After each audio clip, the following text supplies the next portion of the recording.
Calon ibu harus tahu jika pola makan selama kehamilan akan membantu mendukung kesejahteraan ibu dan juga menyediakan nutrisi yang dibutuhkan untuk bayi berkembang dan tumbuh.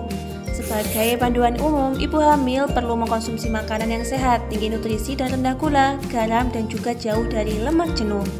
Lantas, berapa banyak penambahan jumlah kalori yang harus ibu lakukan selama kehamilan? Pertama, ketika mau memasuki trimester pertama di 12 minggu pertama, tidak ada jumlah kalori yang ditambahkan.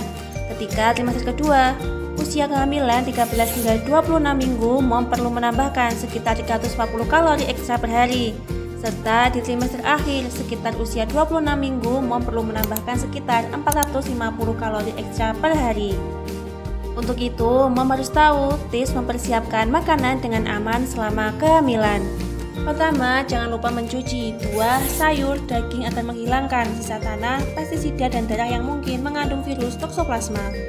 Kedua, mencuci peralatan dan tangan setelah menyiapkan makanan mentah seperti unggas, daging, telur, ikan, kerang, dan sayuran mentah untuk menghindari keracunan. Ketiga, pastikan tempat makanan mentah yang disimpan terpisah dari makanan siap saji. Keempat, menggunakan pisau dan telenan terpisah untuk daging dan sayur. Jangan lupa memasak makanan hingga benar-benar matang. Hal ini terutama penting untuk makanan yang mengandung daging. Terakhir, periksa tanggal kadaluarsa untuk memastikan makanan aman untuk dimakan.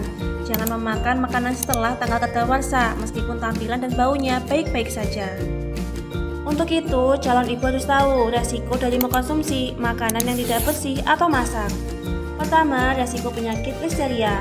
Infeksi pada ibu hamil akan menyebabkan keguguran, lahir mati, atau persalinan prematur. Listeria dapat terkontaminasi pada keju lunak, produk susu yang tidak dipasteurisasi, buah dan sayuran yang belum dicuci. Kedua, resiko penyakit toksoplasmosis. Infeksi yang dapat menyebabkan kerusakan otak atau kebutaan pada bayi. Makanan yang dapat terkontaminasi meliputi daging setengah matang, buah, dan sayuran yang tidak dicuci. Terakhir, resiko bakteri Salmonella. Infeksi bakteri Salmonella akan menyebabkan keracunan makanan. Ibu hamil yang terinfeksi akan menyebabkan keguguran.